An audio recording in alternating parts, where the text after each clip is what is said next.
Captain Vex'thor studied the sensor of a predator who'd never missed a kill. 43 successful raids this solar cycle. 43 ships that had seen his vessel decloak from the black and realized, too late, that the void between stars belonged to those willing to take what they wanted. 44 would be even easier than the rest. The target drifted through the commercial shipping lane like a drunk stumbling home after last call. An old consolidated freight hauler, maybe 70 years past its prime, with hull plating that had been patched so many times it looked like a quilt. The kind of ship that screamed desperation.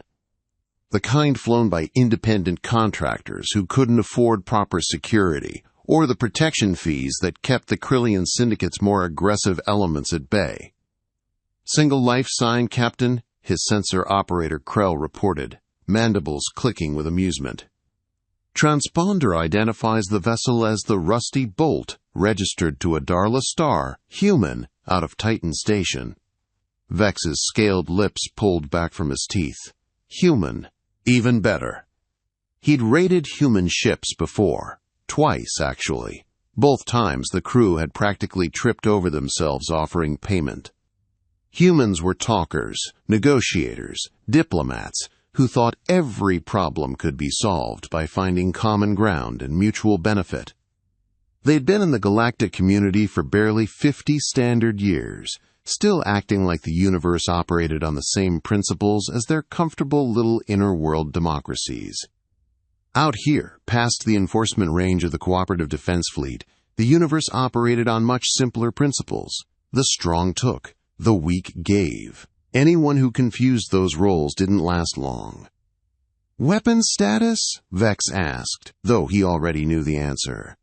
Minimal defensive array, Krell replied. 2-point defense turrets, probably 40 years old. Shields are active, but reading at maybe 30% efficiency. She's got nothing that could scratch our hull. Crew complement? Just the one signature. Human female, if the bioscan's reading correctly. Krell's mandibles clicked again. She's alone out here. Vex leaned back in his command chair, feeling the familiar rush that came before an easy score. A lone human on an ancient freighter, probably hauling whatever scraps of cargo she could find to make payments on a ship that should have been scrapped decades ago. She'd see his vessel, a Kryllian raider bristling with weapons and bearing the red slashes that marked syndicate colors, and she'd fold immediately. They always did. Engines? He asked. Old fusion drive, barely maintaining standard cruise velocity. His pilot reported, if she tries to run, we'll catch her before she can even start spooling for a jump. Perfect. Vex activated the ship-wide comm. All hands to boarding stations. Standard intimidation protocols. I want her scared but compliant. He paused, then added with a slight hiss of pleasure, and let's make this quick. I have dinner reservations on Nexus Station I'd hate to miss. His crew of 7 Kryllians moved with practiced efficiency. They'd done this dance 43 times before. Soon to be 44. Vex watched his tactical display as his ship, the Serpent's Kiss, angled to intercept the human freighter. His vessel was a work of art, sleek, deadly, and absolutely terrifying to civilian ships that had the misfortune of seeing it decloak. Triple the size of the human's rust bucket, armed with plasma cannons that could cut through capital ship armor, and crewed by warriors who'd been raiding since before this human was probably born. Weapons lock achieved, his gunner reported. Shall I fire a warning shot across her bow? No need to waste ammunition on theatrics, Vex replied. Just open a channel. Let her see what she's dealing with. The comm officer worked his console, and a moment later, the main view screen flickered to show the human freighter's bridge. It was as pathetic as Vex expected. Exposed wiring, jury-rigged control panels, and illumination that flickered like the ship's power grid couldn't decide whether it wanted to keep functioning. And there, in the captain's chair, sat the human. She looked exactly like what she was, a low-rent cargo hauler barely making ends meet. Red hair pulled back in a messy tail, coveralls stained with engine grease, and a face that showed she'd been flying solo long enough to develop the tired eyes of someone who'd seen too many systems and not enough profit.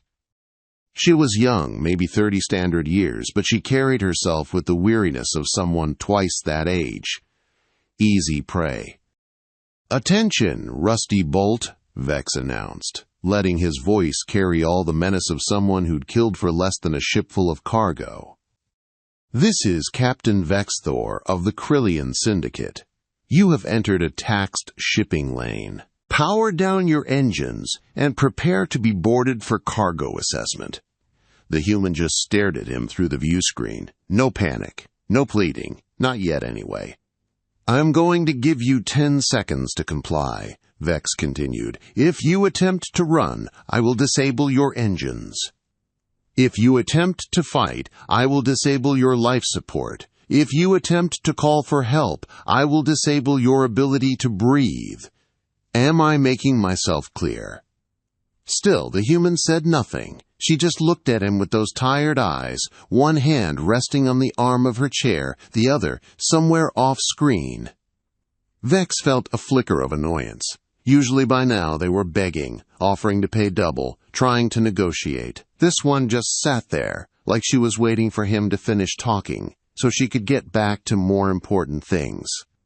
"I'm waiting for a response, human," Vex said, his voice dropping to a growl, "and my patience has limits." The human finally spoke. Her voice was flat, almost bored. "Yeah, I heard you. Give me a second. I'm thinking." "Thinking?" Vex's scaled brow ridges rose. What was there to think about? She had no weapons, no backup, and no options. This wasn't a negotiation. This was a statement of facts followed by her compliance. "Think faster," Vex snapped. "You have 5 seconds before I start shooting holes in your ship." The human's expression didn't change. If anything, she looked mildly irritated. Like Vex was a mechanical problem she needed to solve, rather than an existential threat to her continued existence. "Captain," Krell said quietly from his sensor station, "her weapon systems just powered up." Vex laughed. Actually laughed. Those ancient point defense turrets? Against his shields? It was like watching a child threaten a warrior with a toy knife. "Did you really just power up your weapons?" Vex asked the human, his amusement clear in his voice. "Do you have any idea how outmatched you are right now?" The human shrugged. "Yeah, pretty outmatched. Your ship's got about 40 times my firepower, shields that could probably tank anything I throw at you, and a crew that's done this enough times to have it down to a routine." She paused, then added, 43 successful raids this cycle, according to Syndicate broadcast channels. Not bad. Vex felt a small stirring of surprise. She'd done her homework, she knew exactly what she was facing, and she'd powered up her weapons anyway. Either incredibly brave or incredibly stupid. Usually, with humans, it was the latter. "Then you understand that resistance is pointless," Vex said. "Power down, let us board, and this will be over in an hour. You'll lose some cargo, but keep your life. That's a fair trade." The human tilted her head slightly, like she was considering his offer. Then she said something that would haunt Vex for the rest of his very short remaining life. "Here's the thing about fair trades," she said, her voice still flat and tired. "They only work when both sides are negotiating. You're not negotiating. You're threatening. And I'm real tired of being threatened."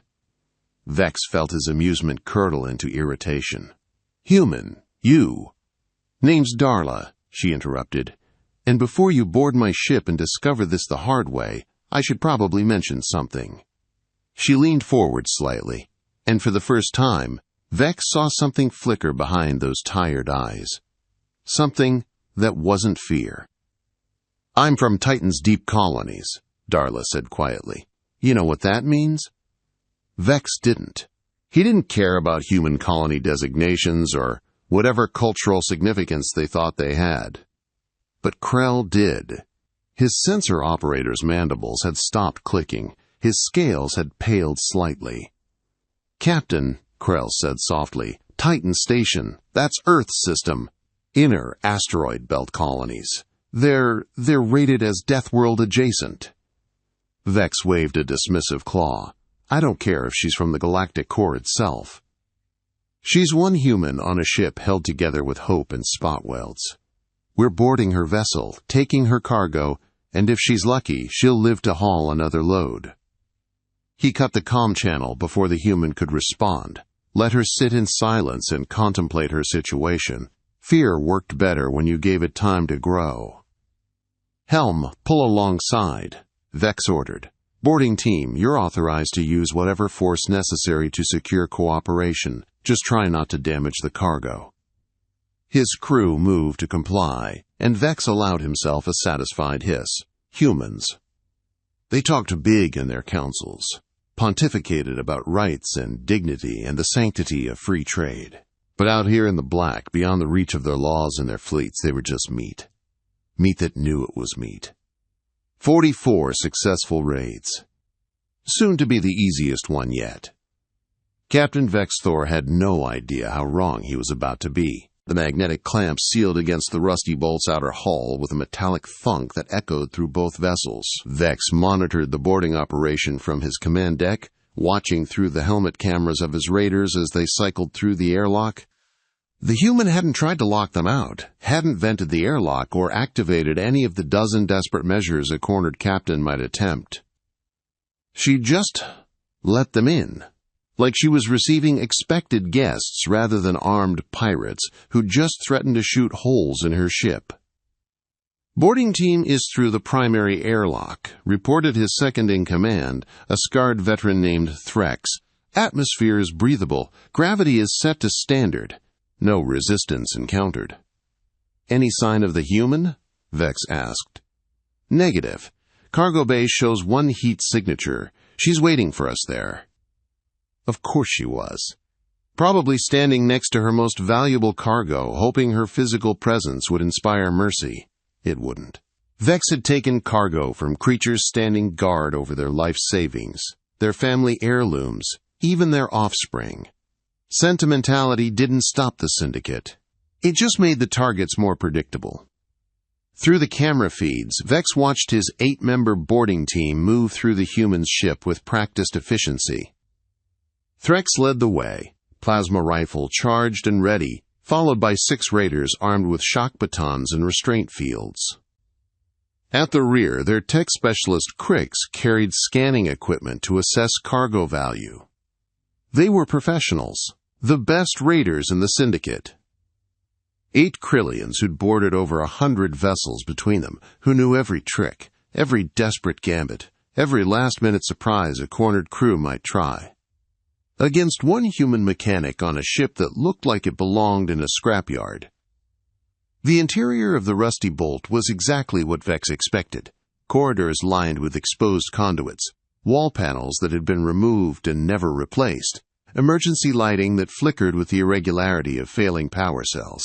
This wasn't a ship, it was a flying debris field that hadn't realized it was supposed to break apart.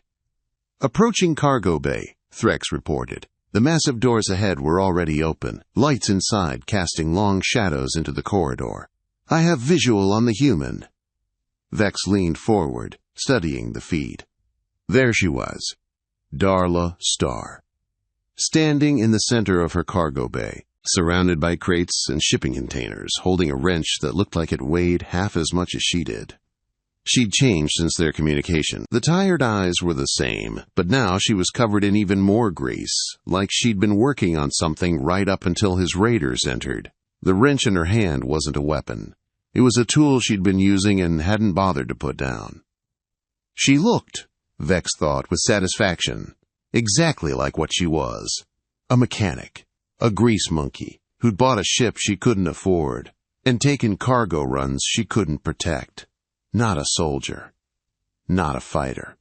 Just someone who'd made bad decisions and was about to pay for them. Secure her, Vex ordered. Threx and his team entered the cargo bay in a standard intimidation formation. Weapons visible, spacing calculated to show overwhelming force, body language radiating the casual confidence of professionals who'd done this so many times it was boring. The human just stood there, wrench hanging loosely in one hand. "Darla Starr," Threx announced, his voice amplified by his helmet speakers. "By authority of the Kryllian Syndicate, this vessel and its cargo are subject to immediate assessment and tribute collection. Interfere with this process and you will be subdued with extreme prejudice. Cooperate, and you will not be harmed. Do you understand?" The human nodded slowly. "Yeah, I understand." She didn't drop the wrench, Vex noticed. Didn't raise her hands in surrender. Just stood there, holding a tool, like it was the most natural thing in the universe to do, while armed pirates surrounded her. "Drop the tool and step away from the cargo," Threx ordered. Darla looked down at the wrench in her hand like she'd forgotten she was holding it. Then she looked back at Threx. This is just my wrench. I was doing some maintenance when you showed up." "Drop it, now." "Yeah, okay." But she didn't. She just shifted her grip slightly, the wrench moving in her hand like it was part of her arm.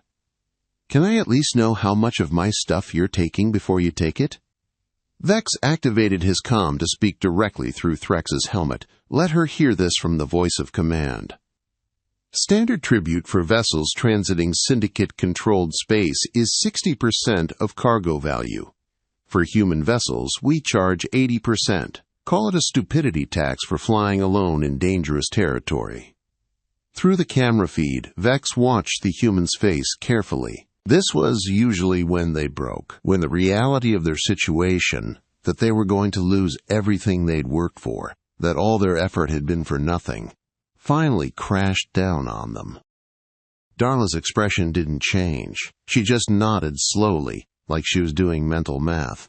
80%. That's everything I have." Her voice was quiet, almost conversational. "The cargo's worth maybe 40,000 credits. After fuel, docking fees, maintenance costs, I clear about 8,000 on a run like this. You take 80% of the cargo value, I'm negative 24,000 for this trip." "Mathematics is not my concern," Vex said coldly. "You chose to operate in Syndicate space. These are the consequences of that choice." "Right, consequences." Darla shifted her weight slightly, still holding the wrench. "And if I can't pay?" "Then we take the cargo and the ship. You can contact your insurance company from the nearest station. I'm sure they'll be very understanding." One of Threx's team, a younger raider named Voss, laughed at that. Insurance companies were notoriously unsympathetic to ships that got raided in known pirate territory. The human would be lucky if they didn't drop her coverage entirely. "So my options are lose everything or lose everything plus my ship," Darla said. "That's what you're telling me." "Your option is to comply," Vex corrected. "Then you should have stayed in your safe little inner worlds, human. Out here, the strong take what they want, the weak learn to accept it." "The strong take what they want," Darla repeated slowly, like she was tasting the words. "Yeah, I've heard that before." Threx gestured to his team. "Krix, start cataloging the cargo. Voss, Hatrin, check the other holds. The rest of you, maintain security on our guest." The raiders moved to comply, spreading out through the cargo bay with the efficiency of professionals. Krix approached the nearest shipping container with his scanner, while two others headed toward the doors leading to the ship's other cargo sections. None of them were watching Darla closely anymore. She'd been assessed and categorized. Compliant victim, no threat. Standard frightened civilian who'd fold the moment they started taking her property. But Vex, watching through the camera feeds, saw something that made his scales itch with the first whisper of unease. Darla's hands. They weren't shaking. Every other human he'd raided, their hands had shaken. Fear response, adrenaline, the body's natural reaction to mortal danger. Some species hid it better than others, but humans? Humans showed fear in a dozen obvious ways. Elevated breathing, dilated pupils, trembling extremities. This human stood perfectly still. The wrench in her hand was steady as a structural beam. "Captain," Vex heard one of the raiders say, "Hren, the team's designated observer. "Something's off." "Define off," Threx replied, not looking away from the cargo containers. "The human. She's not afraid."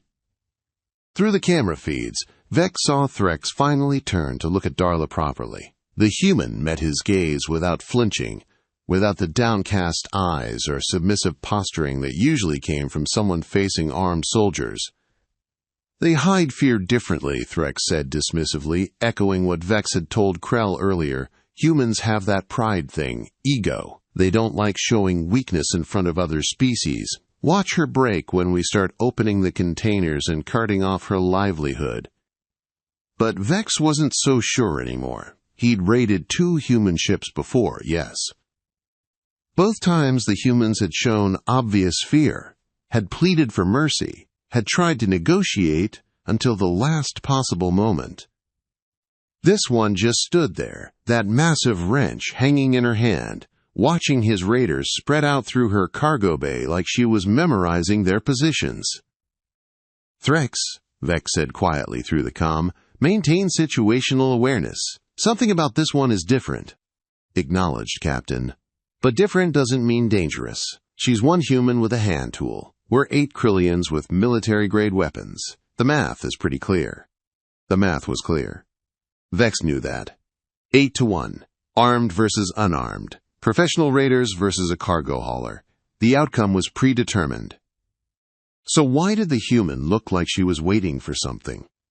Krix had reached the first cargo container and was running his scanner over the seals. "Captain, initial reading shows standard commercial goods. Medical supplies, processed foods, some tech components. Nothing exotic. Value is, about 40,000 credits for the visible cargo. Scanning for hidden holds now." "Proceed," Threx ordered. Darla still hadn't moved. Still hadn't dropped the wrench. Her eyes tracked each raider as they moved through her cargo bay, and Vex could swear he saw her lips move slightly, like she was counting. 8 raiders, 43 successful raids, 0 failures. But for the first time in his career, Captain Vex'thor felt the cold whisper of doubt creeping up his spine. The human wasn't afraid. And in Vex's experience, creatures that weren't afraid when they should be were the most dangerous kind. Darla watched the Kryllians spread out through her cargo bay with detached interest. 8 of them. 3 moving toward the secondary holds, 2 standing guard, 1 scanning her cargo, and 2 more maintaining overwatch positions near the entrance. Professional. Efficient. Predictable. She'd seen this dance before. Pirates, tax collectors, protection rackets. They all moved with the same confidence that came from never losing. They just hadn't met anyone from Titan's deep colonies before. "So," Darla said, her voice flat and conversational, "how long does the scanning usually take?" Threx turned his helmeted head toward her. "As long as it takes. Why? You have somewhere to be." "Just trying to figure out my schedule." Darla shifted her grip on the wrench, letting it rest against her shoulder like it weighed nothing. Titan gravity was 0.6 standard. She'd been swinging tools twice this size since she was 12. "You boys want some coffee while you work?" One of the younger raiders laughed. "She's offering us refreshments. Captain Vex, you hearing this?" Through the helmet speakers, Vex's voice crackled with cold amusement. "Search faster. I want to be done with this charitable human and her hospitality." Darla smiled slightly. They thought she was being friendly. She was actually timing their movements, mapping patterns, noting which ones checked their corners and which ones had gotten lazy from too many easy raids. "Can I ask you something?" Darla said. Threx turned back to her. "What?" "The 80% thing. The stupidity tax for humans." She tilted her head slightly. "Is that because you think we're actually stupid? Or because you know we'll pay without fighting back?" Silence fell across the cargo bay. Through the helmet speakers, Vex's voice came through with dangerous quiet. "Does the reason matter, human?" "Just curious about the psychology. You've hit 43 ships this cycle. How many of those were human vessels?" 2, Vex said. Both paid immediately. Both lived. You're welcome to join them in that statistic.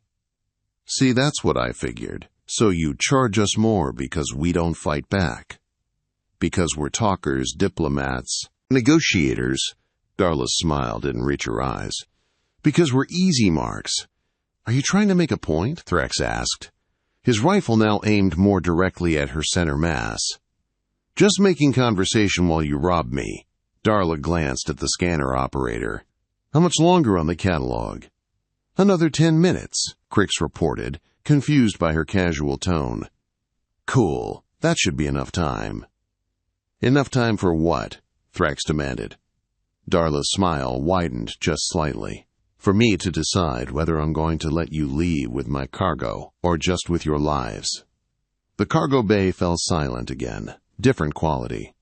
Less confusion, more tension. Then Voss laughed. Did she just threaten us? Thrax didn't laugh. He'd dealt with enough desperate people to recognize the difference between false bravado and something else. Something that looked almost like confidence. Human, he said slowly, you are one unarmed mechanic. We are 8 armed raiders. Please explain to me how you think this situation resolves in any way other than us taking your cargo. Well, Darla said, still conversational. First, I'm not unarmed. I have this wrench. You ever see what happens when you hit someone with 40 pounds of titanium steel alloy moving at velocity? You'll be dead before you take 2 steps, Threx countered. Probably, Darla agreed. But see, here's the thing about growing up in Titan's deep colonies. Life support failures, they're routine. I had my first one when I was 7. Pressure breach in my HAB module. About 3 minutes before my brain shut down from oxygen deprivation. She paused. You know what 3 minutes teaches you? That panic is expensive. That fear burns oxygen you can't afford to waste. That the only way to survive is to stay calm, move efficiently, and fix the problem before your body realizes it's dying. That's a lovely story, Vex's voice came through. But this isn't a pressure breach. This is 8 armed soldiers pointing weapons at you. Yeah, Darla said, but the principle's the same. Panic is expensive. Fear makes you sloppy. And right now?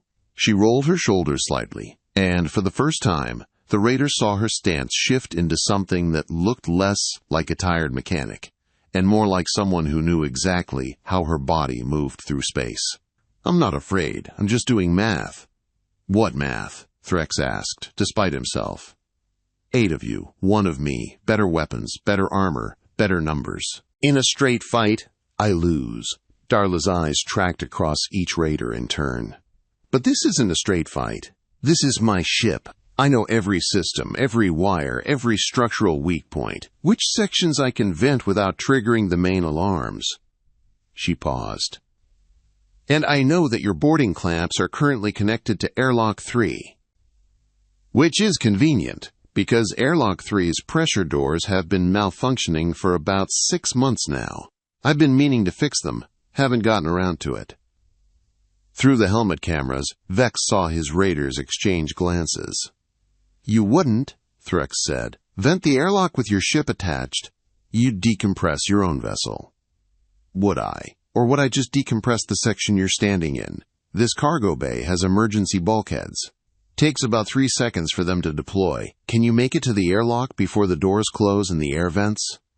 You'd die too, Vex snarled. Maybe, but I've got a pressure suit in that locker right behind me. Do you know how fast someone from Titan can get into emergency gear? We practiced that drill from the time we're kids. I can be sealed and breathing in under 20 seconds. She let that hang in the air. So here's the math. You can try to shoot me, but your leader's already told you not to damage the cargo. Or you can try to rush me. I'm .6 gravity-trained fighting in standard 1G. Guess which one of us has been living their whole life in what feels like a heavy gravity well? Darla took a single step forward. Or you can walk back to your ship, disconnect your clamps, and go find someone else to rob. Someone who actually is afraid. She stopped walking, now standing about 10 feet from Threx. "But if you stay, if you make me choose between losing everything I own and fighting back, then we're going to discover together whether I'm bluffing. And I gotta tell you, after 43 successful raids where everyone just rolled over and paid you, I don't think you want to find out what happens when someone finally says no." The cargo bay was silent, except for the hum of the ship's systems and the quiet breathing of 8 Kryllian raiders who were suddenly unsure if they were predators or prey. The human still wasn't afraid. She wasn't brave. She wasn't foolish. She was just someone who'd already done the math and decided that dying was preferable to being a victim. Those were the most dangerous creatures in the universe. "Threx," Vex said quietly, "begin cargo seizure, but watch her closely." Because every raider knew there were exceptions. People who'd been pushed too far, too many times until something inside them just broke and refused to bend anymore. Captain Vex'thor was looking at one of them right now, and he was starting to wonder if 44 might be where his perfect record ended. The decision happened in the space between heartbeats. Threx had been a raider for 15 standard years. He'd boarded hostile vessels, faced down armed crews, and survived 3 separate mutinies within the syndicate itself. He knew when someone was bluffing and when someone was about to do something catastrophically stupid. The human mechanic standing 10 feet away with a wrench and a death wish, she wasn't bluffing. "Voss," Threx said quietly into his team comm, "stun her. Non-lethal. Captain wants the cargo intact." Voss raised his shock baton, the weapon humming as it charged to full power, enough voltage to drop a Garathian heavy worlder. More than enough for one human woman who'd talked herself into a corner. "Last chance, human," Threx announced. "Stand down, or we put you down." Darla's response was to shift her weight slightly, the wrench moving in her hand. "Your funeral," Voss muttered, and fired. The shock round lanced across the cargo bay, a concentrated pulse of electrical energy that should have hit the human center mass and dropped her like a puppet with cut strings. Should have. Through his helmet's targeting display, Voss watched the shot track perfectly toward the target, and then somehow the target wasn't there anymore. Darla moved. Not fast in the way that enhanced soldiers moved, with chemically boosted reflexes and neural augmentation. Not fast in the way that species evolved for speed moved, with specialized musculature and optimized nervous systems. She moved with the economy of someone who'd spent 20 years working in variable gravity, where every motion had to be calculated because momentum in 0.6g was fundamentally different than in standard. She didn't dodge so much as she was already moving before Voss pulled the trigger, reading the micro-movements of his arm, the angle of his weapon, the intention behind his stance. The shock round sizzled past where her torso had been a fraction of a second before, impacting the bulkhead behind her with a crack of dissipating energy. And Darla was gone. "Where?" Voss started to say.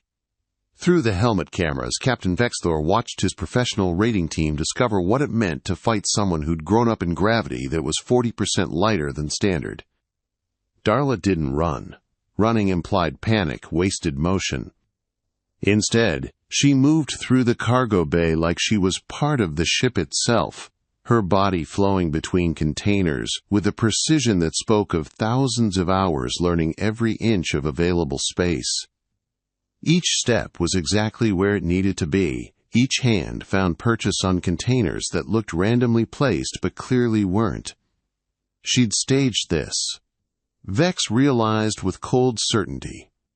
The container positions, the spacing, even her initial position in the center of the bay.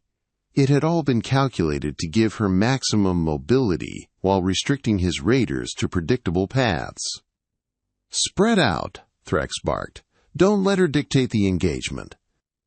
But the cargo bay that had seemed spacious when they entered now felt like a maze designed by someone who understood how people moved when they were hunting.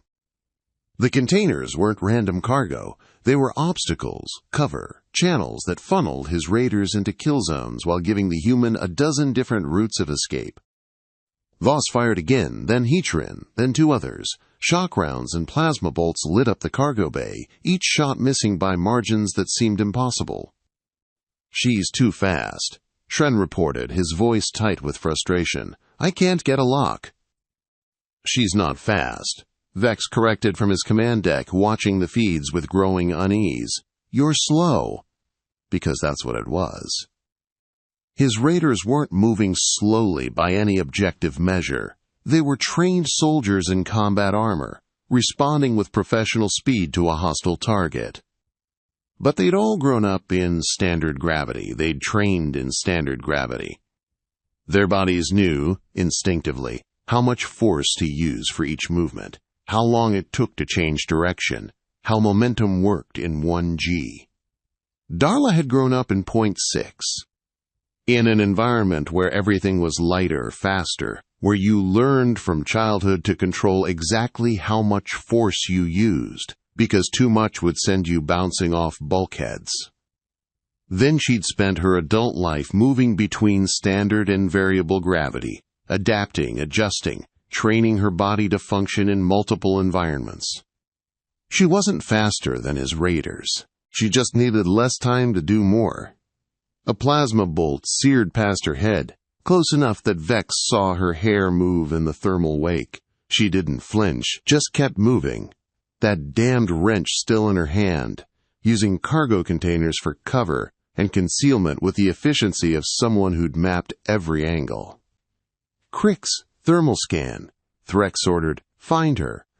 The tech specialist activated his helmet's thermal imaging, sweeping the cargo bay. Multiple heat signatures. "The containers are all ambient temperature from the climate control." "I can't." "Wait." Got her. Section 7, behind the medical supply crates. "All units, converge on Section 7, Threx commanded." 6 armored Kryllians moved toward the coordinates, weapons ready, forming a standard suppression pattern that had worked on hundreds of targets. They found empty space and cargo containers. "She's not here," Voss reported. "She was here 3 seconds ago," Krix insisted, checking his scanner. The thermal signature was. A wrench whistled through the air, thrown with precision born of years working in variable gravity, knowing exactly how an object would arc in standard G. It clanged off Voss's helmet hard enough to snap his head sideways and crack his display screen. "Contact!" Voss shouted, spinning toward the throw's origin. "Empty space. Again." Darla's voice echoed through the cargo bay. Impossible to pinpoint the source. She was using the acoustic properties of the metal containers, bouncing her voice so it seemed to come from everywhere at once. "You boys ever work in variable G?" she asked, conversational as ever. "Makes you real good at knowing where your body is in space. Proprioception, they call it. Fancy word for knowing where your arms and legs are without having to look." Another shock round fired toward the voice. Hit nothing but air. "See, when you grow up in Titan's deep colonies, you spend a lot of time in environments where standard doesn't mean anything. 0.6 G in the residential levels. 0.8 in the industrial sectors.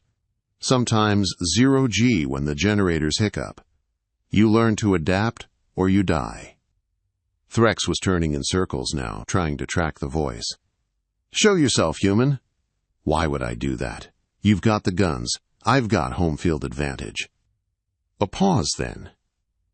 "Did you know that in 0.6 G, I can jump about 3 times higher than standard?" Sounds cool, right? Problem is, everything feels heavy when you come back to standard. Your armor, your weapons, even your own body. Through the feeds, Vex watched his raiders moving through the cargo bay with growing frustration. They were searching methodically, professionally, but every time they converged on a position, she was already gone. "She's using the cargo containers," Vex said into the command channel. "She's moving on top of them, not between them." Threx looked up. Darla was perched on top of a container stack, wrench in hand, looking down at them with that same tired expression. "Took you long enough." 4 weapons swung toward her. She dropped. Not jumped down. Dropped.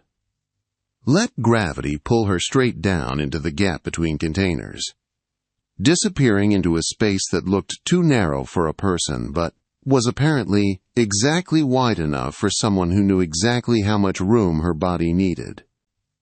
The raiders fired where she'd been. Plasma bolts scorched empty air. "Damn it," Hren snarled. "Maintain discipline," Threx ordered, but Vex could hear the frustration in his second-in-command's voice. They were being played. 8 professional raiders, fully armed and armored, were being led around by one unarmed human who apparently knew her ship better than they knew their own weapons. Krix checked his scanner again. "Captain Vex, I'm reading. This doesn't make sense. She's moving through spaces that should be too small for human physiology." "Explain," Vex demanded. "These gaps between containers, the clearances in the cargo rigging, they're designed for maintenance access, not combat maneuvering. She shouldn't be able to move through them this quickly." But she was, because someone who'd spent 20 years maintaining ships in cramped spaces, who'd learned to twist and compress their body to reach failing systems in narrow maintenance shafts, who'd done it all in variable gravity that made you flexible or killed you, that person could move through spaces that looked impossible. "You know what else is fun about variable G training?" Darla's voice echoed again, now from a completely different section of the bay. "You learn real quick that straight lines are for people with lots of room. When you're working in tight spaces, you learn to move creatively." A cargo container suddenly tipped. Not fell, tipped. Like someone had calculated exactly which structural support to remove to make it lean at precisely the right angle to block the raiders' primary path without actually crushing anyone. "She's hurting us," Threx realized. "She's controlling our movement." "Then stop letting her," Vex snapped. "You're armed soldiers. She's one human with a wrench. Take her down!" But even as he said it, Vex was reviewing the tactical feeds and seeing something that made his scales crawl with unease. His raiders were breathing hard. Their movements were getting sloppy. Combat armor was heavy, and they'd been chasing a target through a maze for several minutes, firing weapons, changing direction constantly. The human's breathing hadn't changed at all, because she was operating in an environment that, for her, was like training with weights. Standard gravity was heavy gravity for someone from Titan. She'd been living in a constant state of resistance training her entire life. His raiders were getting tired. She was just getting warmed up. "Threx," Vex said quietly, "fall back to the airlock, regroup and reassess." "Captain, we can." "That's an order. Fall back, now." Because Captain Vex'thor had just realized something that should have been obvious from the start. He hadn't boarded a helpless cargo hauler. He'd sent 8 soldiers into a carefully prepared kill box against an opponent who'd been planning this exact scenario since the moment his ship appeared on her sensors. Round 1 had gone to the human. Vex was starting to worry there wouldn't be a round 2. The lights went out. Not gradually. One moment standard illumination, the next darkness so complete that Threx's helmet automatically switched to low-light amplification.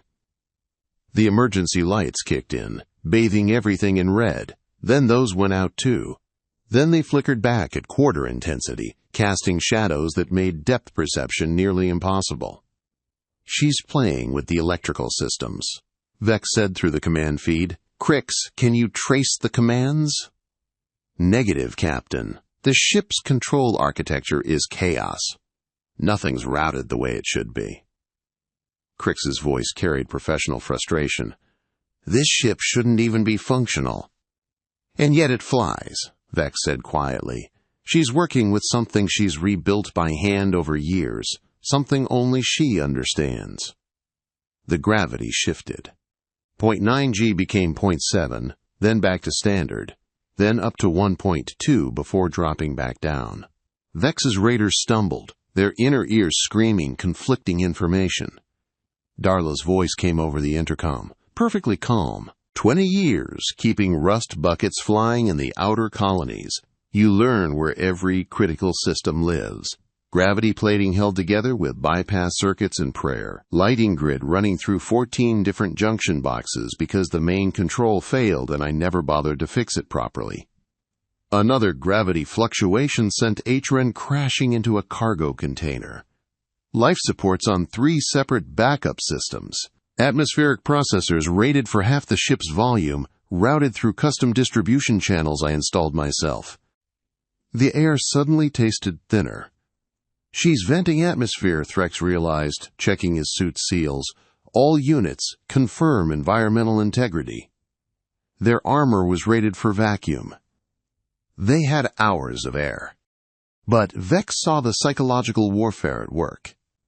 His raiders weren't worried about dying. They were worried about fighting someone who controlled the very air they breathed, who could make gravity itself a weapon. "She's showing us this is her domain," Vex said softly. "Every wire, every system, she knows them all." Bulkheads groaned throughout the vessel, sliding into place. The rusty bolt transformed from a single open environment into a maze of isolated chambers. "Fall back to the entry point," Threx ordered. "Everyone to airlock 3, we're extracting." They reached airlock 3. The control panel was dark. "Krix, get this door open," Threx ordered. The tech specialist pulled out his override tools and connected them to the access port. Nothing happened.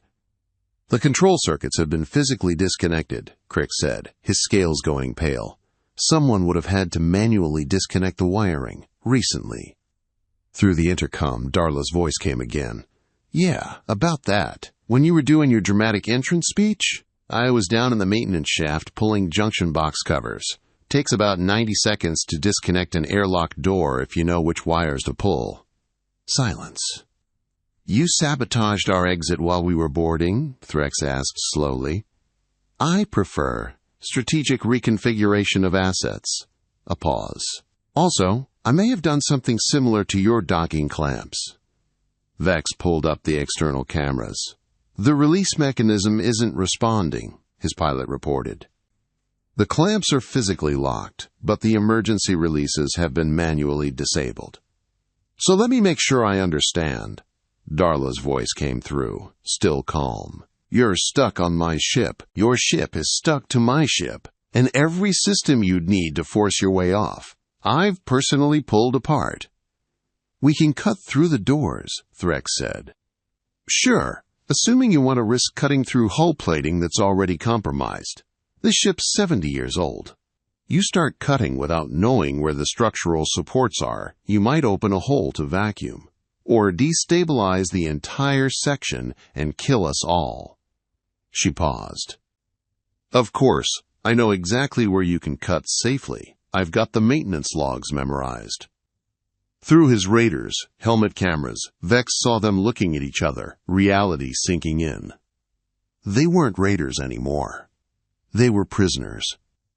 "You wanted 80% of my cargo," Darla said. "You wanted to make an example out of me. Well, congratulations. Class is in session." An alarm blared from the raiders' equipment. "Captain Vex," Krix reported, voice tight. "Carbon dioxide levels are rising in the cargo bay." "She's reducing the oxygen mix," Vex realized, "making it harder to breathe." "Not too much," Darla assured them. "Just enough that you'll start feeling tired, sluggish, maybe want to take off those helmets to get some fresh air. Except the air isn't fresh." "This is piracy," Threx snarled. "No," Darla corrected.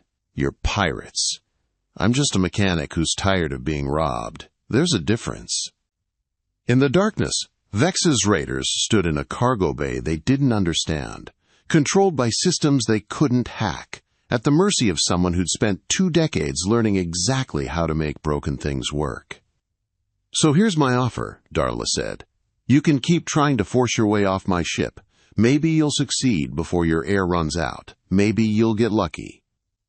"Or," Vex asked, "or you sit tight while I explain exactly what's going to happen next.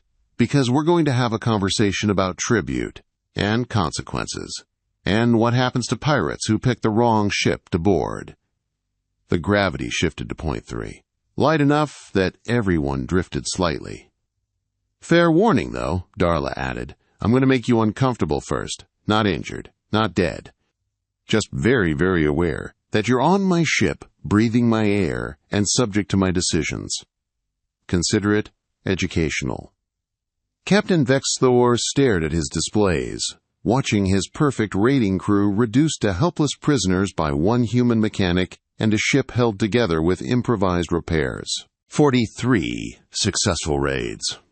44 was going very differently than planned. 23 minutes had passed since the boarding began. In the cargo bay, Threx leaned against a container. His breathing labored even through his helmet's atmospheric processors. Yellow warnings flickered across his heads-up display. "Status report," Threx ordered, his voice lacking its earlier confidence. "Oxygen at 68%, Kryllian reported, exhaustion blurring his usual precision. Carbon dioxide at 4% and climbing. Gravity is 0.5 and stable for the moment." Voss slumped against a bulkhead. "We've been chasing this human for 23 minutes and haven't landed a single hit." "Defensive formation," Threx ordered. "Watch all approaches." 6 armored Kryllians formed a circle, weapons pointed outward. Professional training overriding exhaustion, but only barely. "I don't understand," Tren muttered. "We're in sealed armor. Why do I feel like I've been running for an hour?" Kryllian studied his readings. "It's everything. Temperature swings, forcing our armor to work harder. Gravity fluctuations throwing off our balance. Lighting changes, cycling our helmet filters constantly. She's not adjusting randomly, she's preventing adaptation." Footsteps echoed through the cargo bay. Not running, just walking. Darla emerged from between containers, wrench in hand, stopping about 20 feet away. She wasn't breathing hard. "You boys tired?" Darla asked, rolling her shoulders casually. "You look tired." Threx raised his rifle. "Last warning, human. We will shoot." "You've been shooting. 47 rounds fired. 0 hits." Darla's expression was somewhere between amusement and annoyance. "Or, do you want to hear what I'm offering before you waste more ammunition?" Through the helmet feeds, Vex watched his raiders. They should shoot. 8 trained soldiers against 1 unarmed target in the open. But something about the way she stood there, relaxed, confident, barely winded while they gasped for breath, made it clear that shooting her would just start another round of whatever game she'd been playing. "Talk," Threx said finally. "Here's the situation. You're exhausted. I'm not. You're breathing canned air. I'm breathing the same thin atmosphere I grew up with in Titan's deep colonies.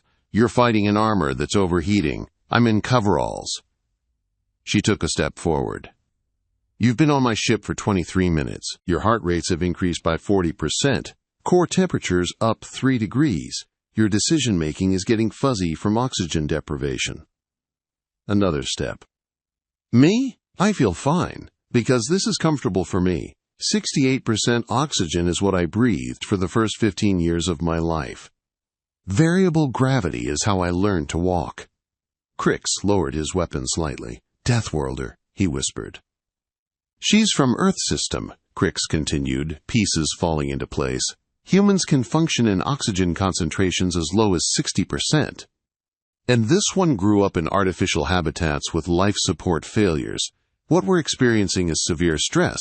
She's experiencing as normal." Darla smiled slightly. "See, someone did their homework." Vex felt something cold settle in his stomach. Deathworlders. Earth was classified as Deathworld adjacent. High gravity, unstable climate, an atmosphere that required supplemental oxygen for most species. And Titan? Artificial habitats where life support failures were routine. Where children learned to hold their breath for 3 minutes before they learned to read. This human had grown up in an environment even harsher than Earth itself. "What? Are you?" Threx asked, the words coming out between labored breaths. Darla's smile widened, showing teeth. "Tired, annoyed, and real done with pirates who think a wrench is just a wrench." She hefted the 40-pound tool like it weighed nothing. In .5 gravity for someone who'd trained in .6 her whole life, it might as well have been plastic. You wanted to know if I was bluffing earlier, about fighting back. She took another step forward. I wasn't bluffing, I was calculating. Calculating what? Voss asked, his baton wavering. Whether you were worth the effort of killing, or whether I could just make you uncomfortable enough that you'd leave voluntarily. Darla stopped 10 feet away. See, I don't actually want to kill anyone today. Killing's messy, there's paperwork. She paused.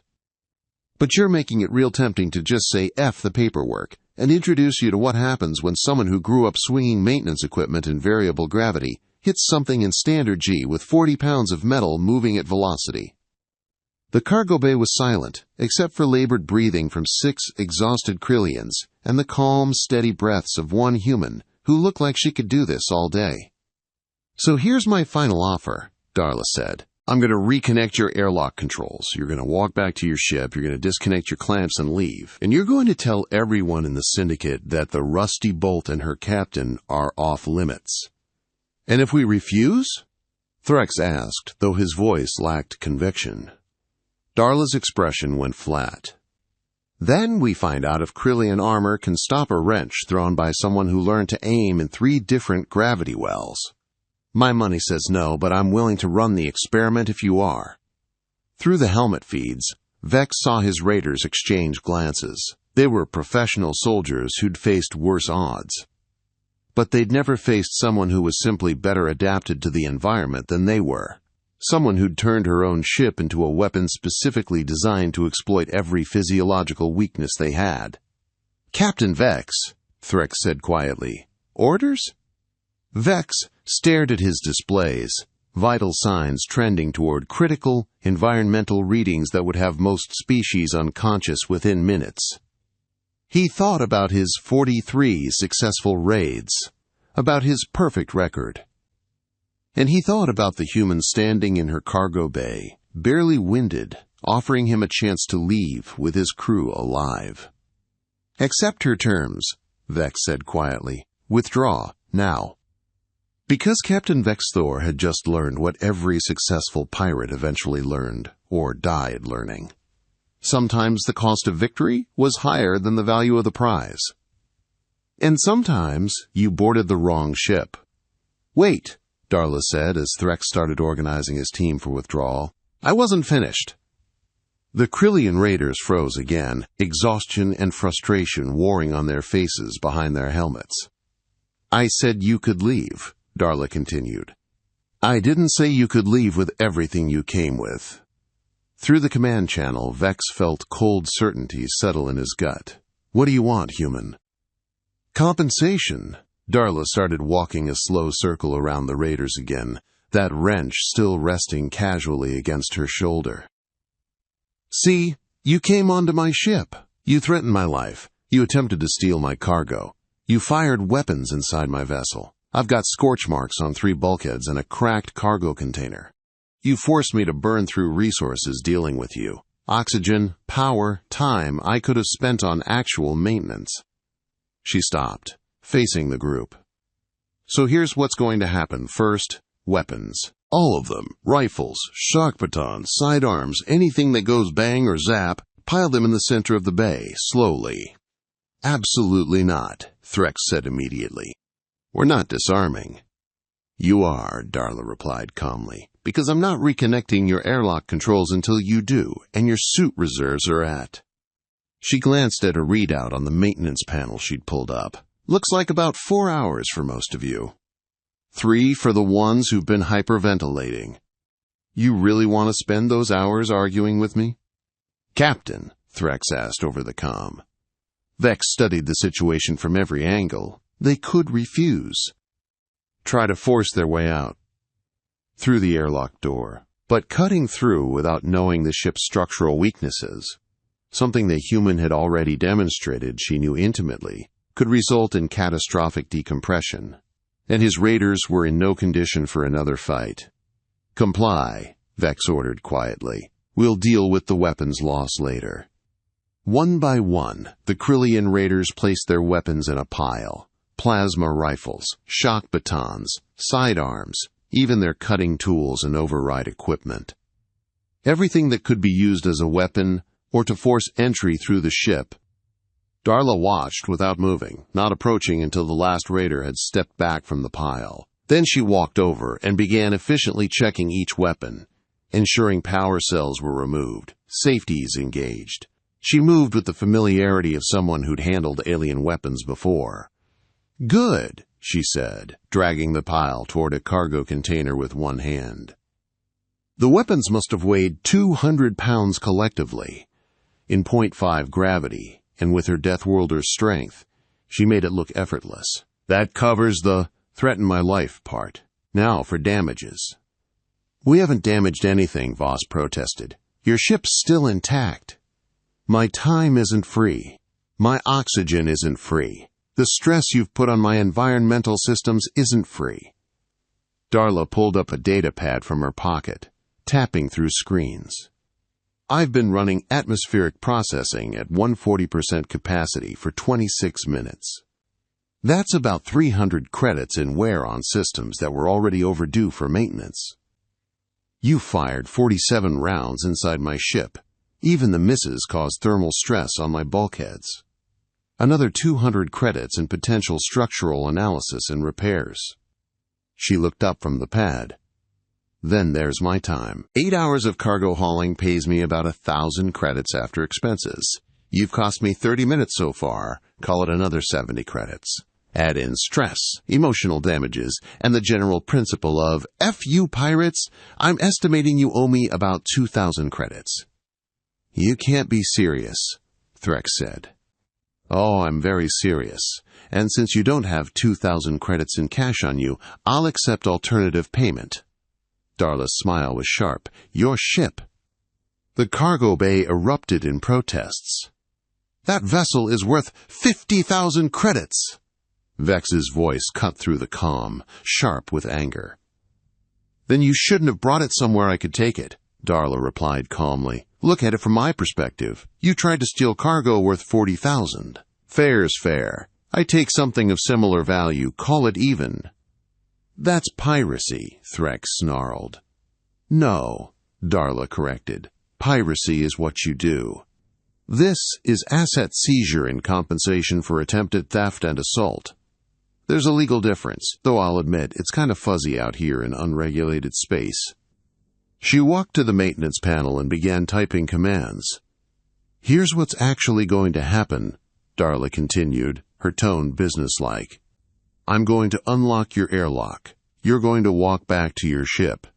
Then I'm going to remotely disconnect the docking clamps and release your vessel. But before I do that, I'm going to need your ship's command codes." "Never," Vex said flatly. "Then your crew stays on my ship until they run out of air, and I keep your ship anyway by physically cutting it loose and claiming it as salvage." Darla shrugged. "Your choice. But one way involves them suffocating, and the other way involves them being uncomfortable for a few days. Which option says, I care about my crew?" Through the helmet feeds, Vex saw his raiders looking at each other. They were exhausted, oxygen-deprived, and starting to understand that the human wasn't bluffing. She'd prepared for this. All of it. From the moment his ship had appeared on her sensors, she'd been planning how to turn his raid into her profit. "If we give you the codes," Vex said slowly, "what happens to my crew?" "They walk back to your ship. I disconnect the clamps. They float in space for approximately 3 to 4 days until someone finds them." Darla pulled up another screen. "I'm leaving all life support systems functional. Emergency rations are intact, and I'm leaving your distress beacon and transponder active. Someone will pick up the signal. Cooperative patrol, maybe, or another syndicate ship. You'll be uncomfortable, but alive." 3 to 4 days in a disabled ship, Threx said. "We could die." "You could," Darla agreed, "but you probably won't. Your ship's got robust life support. I checked when I was sabotaging your clamp releases. You've got food, water, air, and a functioning distress signal. Someone will find you long before you're in actual danger." She turned back to face them directly. "Compare that to what you were planning to do to me. Strip 80% of my cargo, leave me with negative 24,000 credits for this run, and maybe rough me up a little to make sure I learned my lesson about operating in syndicate space. I'm being generous. Vex's claws dug into his command chair. She was right, and he hated it. They'd boarded her ship intending to take everything of value and leave her with nothing but debt and fear. She was taking their weapons and their ship but leaving them alive and with a reasonable chance of rescue. Why? Vex asked. Why let us live at all? You've already beaten us. You could kill us and take everything. Darla was quiet for a moment, her expression thoughtful. Because killing you would make me like you, she said finally.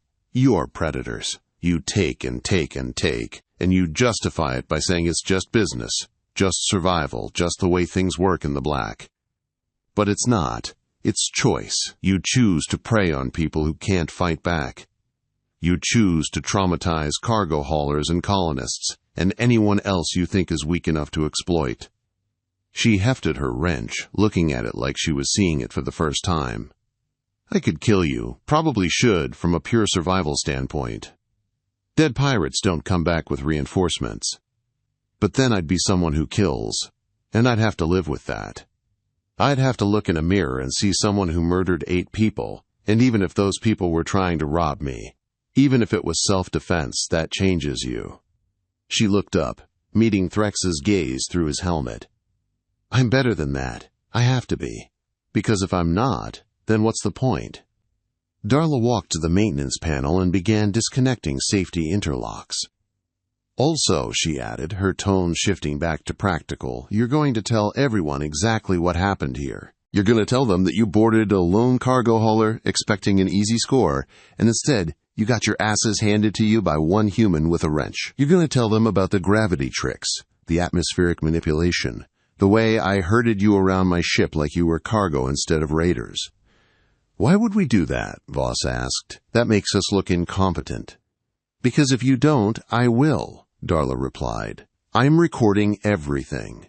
Multiple angles, full audio, all your vital signs, courtesy of the telemetry your armor was broadcasting.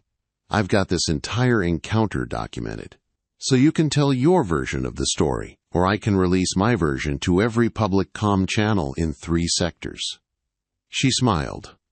Your choice, but I'm thinking you'd rather control the narrative. Make it about underestimating a Deathworlder, instead of being total failures at your jobs. Spin it so other pirates learn the lesson without you losing all your credibility. Through the command channel, Vex heard his crew breathing, still labored, still exhausted, but slowly accepting their situation. What's the lesson supposed to be? Vex asked quietly. Darla stopped what she was doing and looked directly at the nearest camera, knowing he was watching. That some targets aren't worth the cost, she said simply. That there are people out here who'd rather die fighting than live afraid.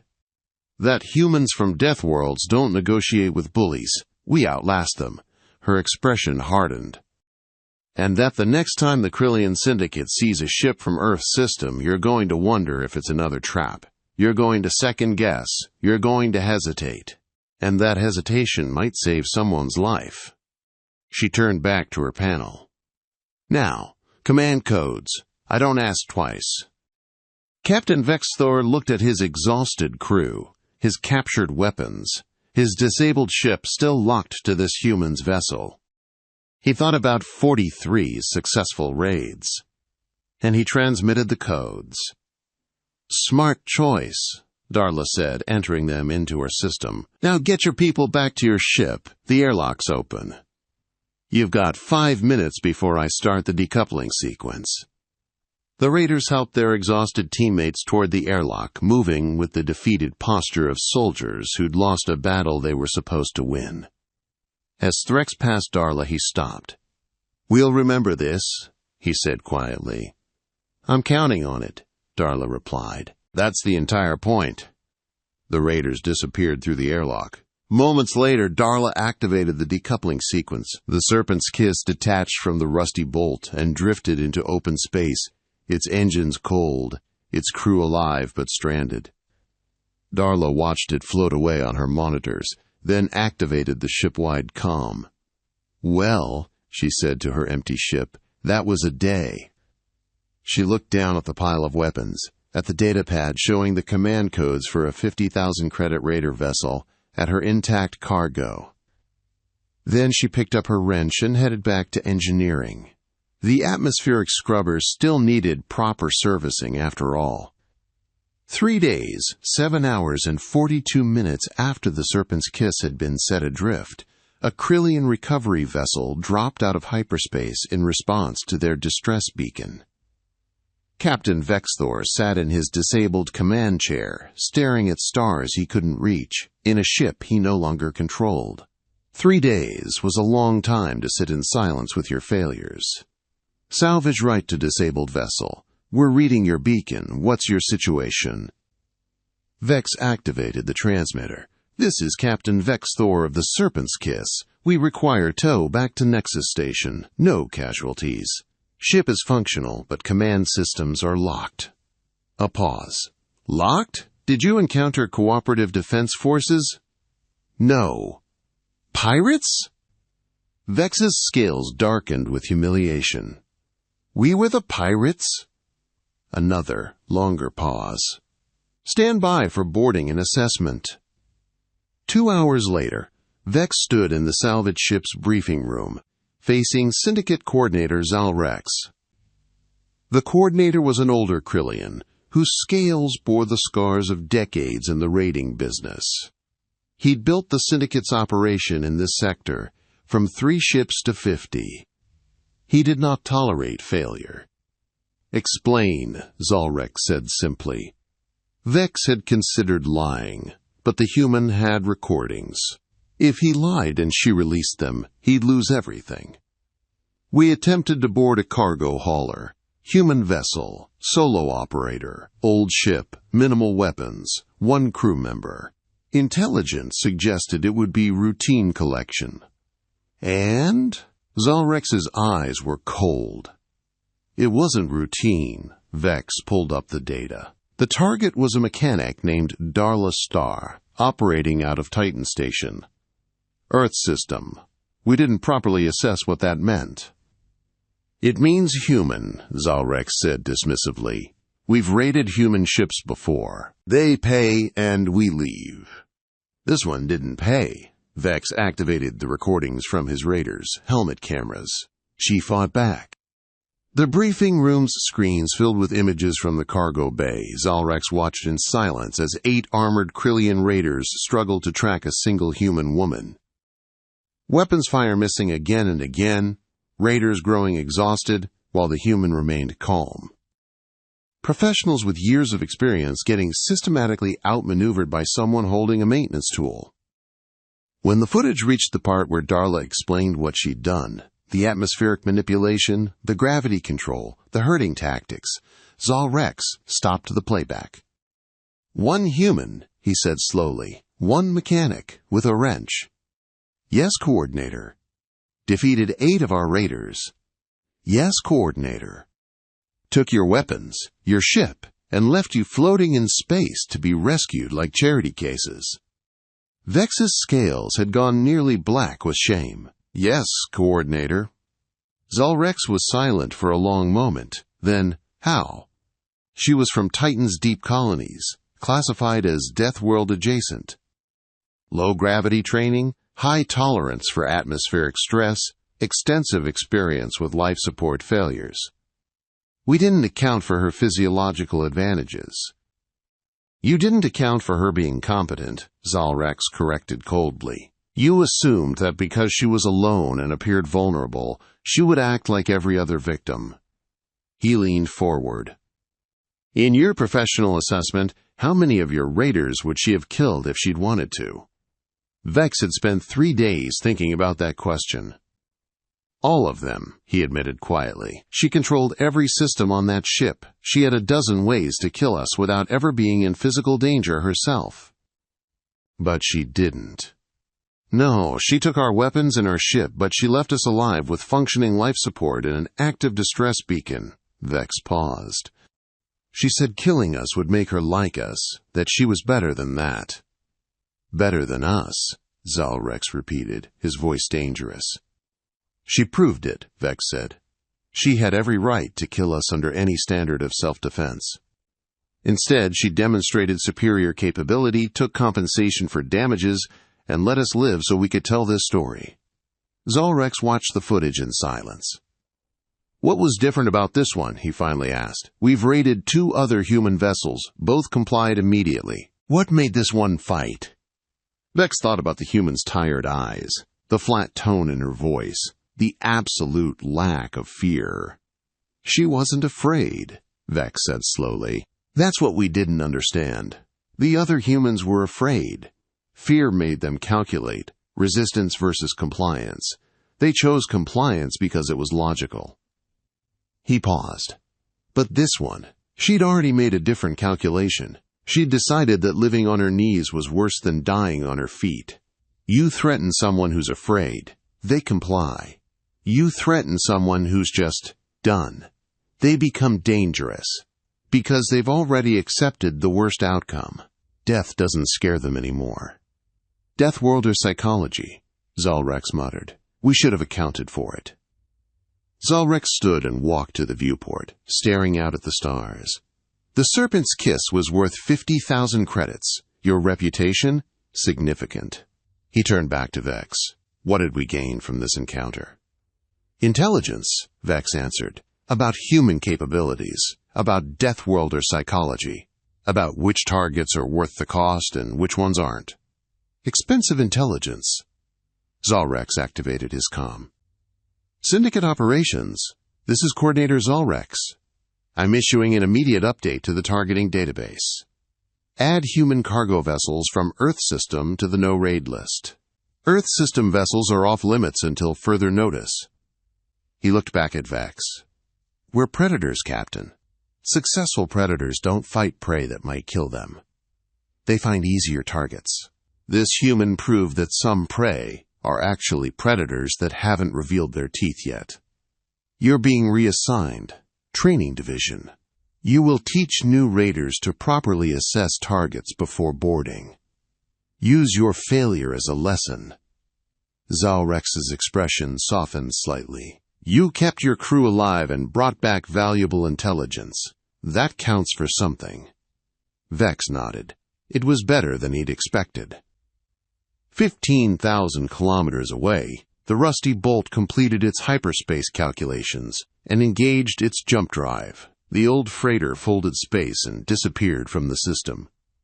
On the bridge, Darla Starr leaned back in her captain's chair, boots propped on a console. The Serpent's Kiss, her Serpent's Kiss now, followed close behind, running on autopilot. Music played over the ship's speakers. Old Earth rock, from before humanity had even left their home system. Loud, aggressive, defiant music about not backing down and not giving up. Darla sang along, off-key but enthusiastic, while the wrench, that 40-pound titanium steel alloy wrench, rested against the console within easy reach. She'd need to get the atmospheric scrubbers properly serviced at the next station, and the gravity plating in Section 7 really did need attention. And she should probably file some kind of report about the pirate encounter, though that sounded like paperwork she'd deal with later. For now, she just sang. Because she'd done the math, made the hard choice, and proven something important, that some people couldn't be pushed anymore. That Deathworlders didn't just survive harsh environments. They became harsh environments for anyone who threatened them.